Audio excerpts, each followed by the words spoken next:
Pemirsa, kita akan menyaksikan pengumuman terkait pembelajaran di masa pandemi bersama Kementeri Pendidikan dan Kebudayaan Nadiem Makarim dan Menteri Agama Fahru Razi. Assalamualaikum warahmatullahi wabarakatuh. Terima kasih Pak Menko PMK, Pak Doni, untuk paparannya dan arahannya. Izinkan saya mendetailkan kebijakan penambahan beberapa hal mengenai penambahan pembukaan sekolah tatap muka di zona kuning dan juga kurikulum darurat untuk masa PJJ ini. Terima kasih, izin dipaparkan. Ya, berikut. Ya, seperti yang kita tahu, situasi di masa PJJ ini sangat sulit. Begitu banyak tantangan yang dihadapi. Kita banyak sekali guru yang kesulitan mengelola PJJ dan banyak yang juga terbeban dengan harus melakukan penuntasan kurikulum. Pembelajaran waktu juga pun sulit sekali bagi guru-guru memenuhi beban jam mengajar. Dan komunikasi dengan orang tua dengan berbagai macam alasan itu menjadi tantangan yang sangat berat bagi guru-guru kita. Orang tua pun tidak mudah mengikuti dan mendampingi anak belajar. Banyak yang punya pekerjaan lainnya, banyak juga yang masih harus beradaptasi terhadap anak-anaknya melakukan pembelajaran di rumah. Dan untuk memotivasi anak itu juga banyak yang mengalami kesulitan dan juga memahami pembelajaran dan kurikulum yang bisa dibilang bagi orang tua yang mungkin belum pernah melihat lumayan rumit. Dan pemirsa, pengacara terpidana korupsi Joko Chandra Anita Kolopaking diperiksa penyidik Barreskrim Polri sebagai tersangka. Menurut polisi, Anita merupakan kunci untuk mengungkap kasus pelarian Joko Chandra. Setelah mangkir pada panggilan pertama Selasa lalu, hari ini Anita Kolopaking memenuhi panggilan penyidik Barreskrim Polri. Anita diperiksa sebagai tersangka dalam kasus pelarian kliennya Joko Chandra. Penyidik menggali keterangan dan keterlibatan Anita dalam penerbitan surat jalan palsu bagi Joko Chandra. Setelah diperiksa, polisi baru akan menentukan apakah Anita Kolopaking akan ditahan atau tidak. Mbak, tujuan kedatangannya sedikit dulu mungkin apa, Mbak? Pertanyaan tentunya itu sudah sangat teknis, tidak bisa kami sampaikan.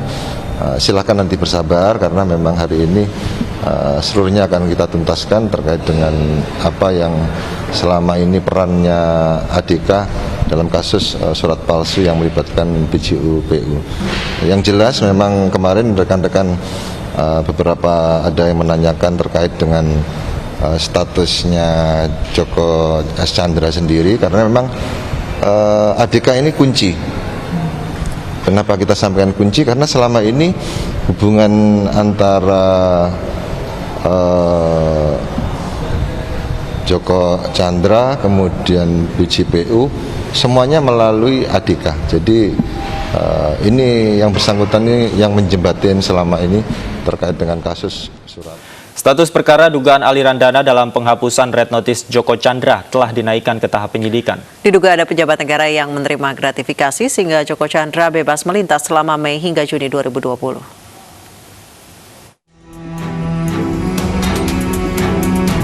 Berdasarkan hasil gelar perkara pada Rabu 5 Agustus, kasus penghapusan Red Notice dinaikkan menjadi tahap penyidikan. Kepolisian segera menyidik untuk mencari siapa pelakunya. Polisi menduga ada aliran dana dalam terhapusnya Red Notice Joko Chandra dari sistem perlintasan selama Mei hingga Juni 2020 lalu. Sejauh ini polisi telah memeriksa 15 saksi terkait dugaan gratifikasi. Polri juga melibatkan PPATK untuk mengusut aliran dana. Diduga ada pejabat negara yang menerima hadiah sebagai imbalan penghapusan Red Notice Joko Chandra. Jadi intinya bahwa kemarin dari tim ekor itu melakukan penyelidikan, kemudian setelah itu baru setelah melaksanakan semua kegiatan penyelidikan digelarkan dan sekarang sudah naik ke sidik penyidikan.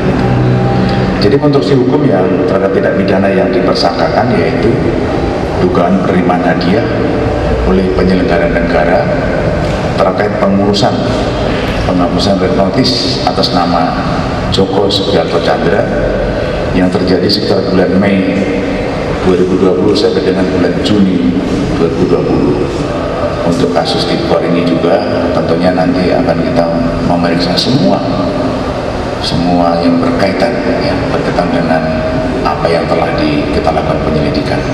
Semua kita minta keterangan, yang terpenting fakta hukum dan praduga tak bersalah yang kita kedepankan di sana. Penghapusan red notice atas nama Joko Sugiarto Tjandra telah menyeret 2 nama jenderal kepolisian, yakni Brigjen Pol Nugroho Slamet Wibowo selaku mantan Sekretaris Nasional Sentral Bureau Internasional Indonesia yang menyurati pihak imigrasi pada 5 Mei 2020 lalu perihal terhapusnya red notice Joko Tjandra sehingga pihak imigrasi menghapus nama tersebut dari sistem perlintasan. Selain Brigjen Nugroho, surat yang ditujukan kepada Dirjen Imigrasi tersebut dikirim dengan menyertakan tembusan kepada mantan Kadif Hub Interpolri, Irjen Pol Napoleon Bonaparte. Usai beredarnya surat tersebut, Kapolri melakukan mutasi terhadap kedua jenderal. Brigjen Nugroho kini menjabat sebagai analis kebijakan utama Lemdiklat Polri, sementara Irjen Napoleon dimutasi sebagai analis kebijakan utama Polri. Tim Liputan iNews melaporkan.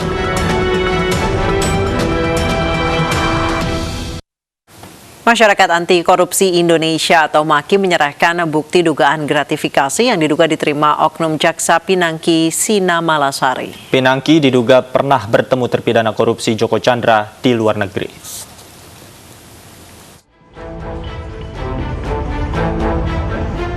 Masyarakat Anti Korupsi Indonesia atau MAKI menyambangi kantor Kejaksaan Agung Republik Indonesia di Jakarta Kamis kemarin. MAKI menyerahkan dokumen dugaan gratifikasi yang diterima Oknum Jaksa Pinangki Sina Malasari. Dokumen berisi bukti perjalanan ke luar negeri yang dilakukan Jaksa Pinangki. Pinangki Sina Malasari merupakan oknum jaksa yang terbukti melanggar disiplin karena pergi ke luar negeri tanpa izin sebanyak 9 kali sepanjang tahun 2019. Dalam perjalanan tersebut, Pinangki diduga bertemu terpidana korupsi Joko Tjandra. Pinangki telah dijatuhi hukuman disiplin dengan tidak diberi jabatan struktural atau non-job. Kejaksaan Agung kini tengah menelusuri dugaan tindak pidana yang dilakukan Pinangki. Dari Jakarta, Tim Liputan iNews melaporkan. Selengkapnya sudah bergabung bersama kami Boyamin Saiman, Koordinator Masyarakat Anti Korupsi Indonesia. Selamat sore Bang Boyamin. Jadi kemarin apa saja Bang berkas yang diserahkan Bang? Ya, ini kan permulaannya dari Jaksa Agung Muda Pengawasan kan diserahkan ke Jaksa Agung Muda Pidana Khusus. Artinya ini kan akan diproses hukum. Nah, untuk memperkuat itu saya menyerahkan sepotong dokumen, sepotong informasi, sepotong analisa dan fakta gitu loh. Jadi ini dalam rangka melengkapi. Yang pertama adalah dokumen atau catatan terkait perjalanan Oknum Jaksa Pinangki ke Kuala Lumpur 2 kali dalam rangka ketemu Joko Tjandra. Pertama tanggal 12 November itu bahkan berangkatnya dari Singapura ke Kuala Lumpur siang. Terus malamnya langsung balik kepada Singapura. Terus kedua, tanggal 25 November itu berangkat dari Jakarta pagi-pagi langsung ke Kuala Lumpur pakai Garuda. Nah, ini persoalannya justru yang agak aneh adalah untuk tiket perjalanan Anita yang tanggal 25 November tadi itu justru dibiayai oleh Oknum Jaksa Pinangki. Kan mestinya agak aneh nih, kan gitu kan? Mestinya kan malah Anita yang membiayai, kan gitu kan? Nah, nampaknya ini ada sepotong lagi informasi bahwa kenapa Anita membiayai itu, karena satu, dugaannya ada pamrih, karena apa, nanti dari Joko Tjandra ada dugaan janji. Nah, juga kedua, ada dugaan yang berkaitan dengan juga akan diberikan sejumlah materi. Nah, nampaknya meskipun saya belum bisa punya bukti adanya pemberian materi, tapi setidak-tidaknya ini secara logika awam, logika umum ini adalah pemberian janji. Karena dalam pasal-pasal korupsi itu kan ada yang dinamakan pemberian atau penerimaan janji. Itu aja sudah dikategorikan sebagai dugaan tindak pidana korupsi, yaitu perbuatan melawan hukum atau menyalahgunakan wewenang, sehingga menerima janji atau akan diberikan janji. Ini kan pada posisi yang bisa ditelusuri ke sana nantinya, karena pikiran saya dalam logika awam itu tidak mungkin ini alasan menolong, alasan membantu, alasan apapun begitu, kemudian kalau tidak ada pamrih gitu kan. Ya lebih besar lagi misalnya kemudian ya tiket yang pertama itu dibiayai siapa, yang tanggal 12 yang tanpa Anita itu kan. Kalau tahu itu misalnya dari kantongnya Pinangki sendiri, tapi kan ada orang yang ikut gitu kan, apakah bayar sendiri-sendiri misalnya. Itu pun karena nggak mungkin juga tidak ada motif gitu. Baik, berkaitan dengan dugaan pemberian janji misalnya. Pak Boy, dari potongan-potongan cerita yang telah Anda sampaikan ke kepolisian, apakah ini bisa melit atau membawa ke kemungkinan adanya pejabat negara lain yang juga terlibat dalam kasus red notice ini? Kan tadi ke kejaksaan dulu yang saya serahkan itu kan, untuk berkaitan dugaan gratifikasi maupun dugaan janji. Sudah saya serahkan sepenuhnya. Nanti saya menyerahkan sepenuhnya kepada Kejaksaan Agung Jampitsus untuk mengembangkan apakah ada yang lain terlibat atau tidak gitu. Tapi bukti-bukti saya sementara itu terkait dengan Oknum Jaksa Pinangki. Kalau yang terkait dengan red notice itu nanti juga saya kan sudah sejak awal bahwa ada dugaan sesuatu yang penyalahgunaan wewenang dan dugaan pemalsuan-pemalsuan. Kenapa?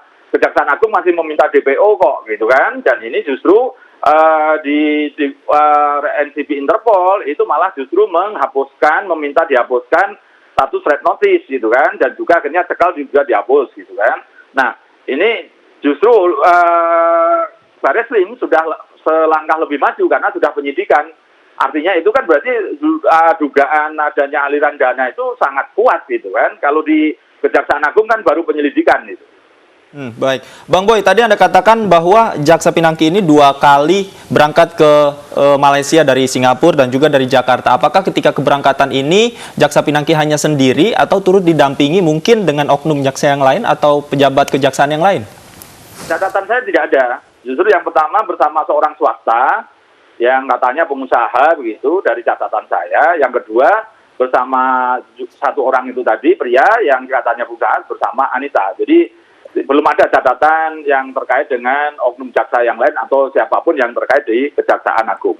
Baik, untuk melakukan kegiatan seperti ini dalam tanda kutip menyembunyikan buronan selama 11 tahun, membuatnya terkesan invincible dengan bisa keluar masuk Indonesia, itu butuh proses yang cukup panjang atau melibatkan banyak orang atau tidak, Pak Boy?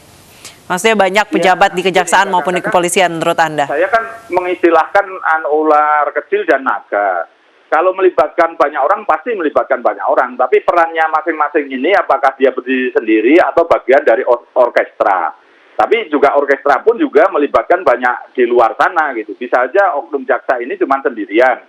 Karena dia istilah saya itu buka warung sendiri misalnya. Di kepolisian pun misalnya juga bisa yang surat jalan itu istilahnya kan itu katanya dibuat-buat sendiri, diketik-ketik sendiri kan gitu kan. Berarti kan dia buka warung sendiri. Nah, NCB Interpol nggak tahu nanti siapa yang malah justru mendapatkan aliran dana kan.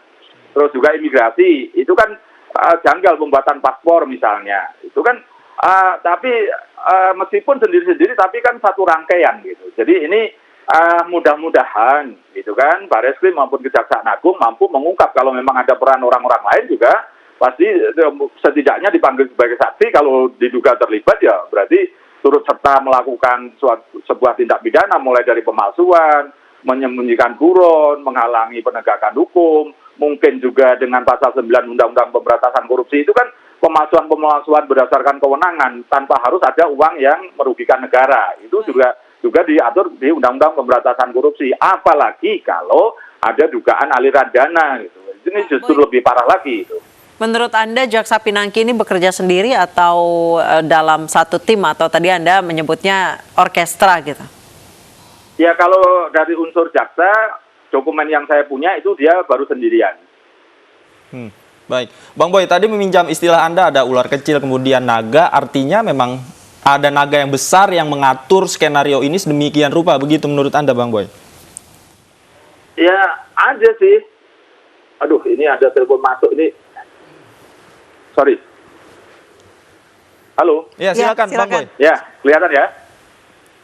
Karena ini kan Pinangki, ada Brigjen PU, terus mungkin di NCB ada, terus imigrasi dan lurah itu bagian ular kecil. Tapi ada yang mengatur tadi misalnya yang berkaitan justru yang menemani Oknum Jaksa Pinangki dan Anita 2 kali perjalanan. Itu nampaknya dia penghubung dengan Joko Chandra. Terus nanti misalnya di Bareskrim ini ada penghubungnya lagi. Di imigrasi bisa jadi ada penghubungnya yang semua itu mengerucut kepada kepentingan Joko Chandra.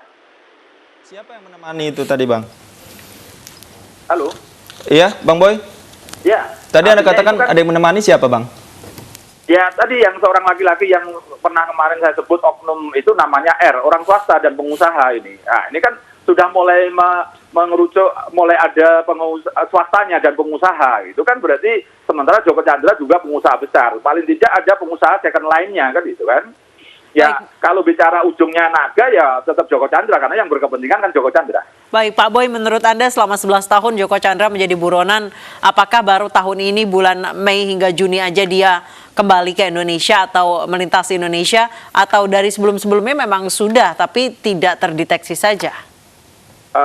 Kalau berdasarkan paspor yang Papua Nugini, saya kan punya foto yang tahun 2019 itu hanya berputar di Malaysia, Cina, Thailand gitu aja. Tidak pernah ada yang masuk ke Indonesia. Artinya memang dia berani masuk itu kan setelah status cekalnya dihapus karena ada ini tadi pemberitahuan dari NCB Interpol bahwa red notice-nya hapus. Nampaknya dia baru masuk setelah itu NCB Interpol mengirim surat kepada imigrasi dan imigrasi kemudian menghapus cekalnya. Baru itu dia baru masuk. Itu pun masuknya ternyata juga mengendap-endap, tidak lewat pos lintas batas resmi, ternyata lewat jalur tikus di Endrikong. Gitu. Baik, terima kasih Pak Boyamin Saiman, Koordinator Maki telah bergabung bersama kami di News Sore. Pemirsa, PSI Solo mengaku ditawari uang 1 miliar rupiah untuk berkoalisi melawan Gibran di Pilkada Surakarta. Selengkapnya usai jeda, tetaplah di News Sore.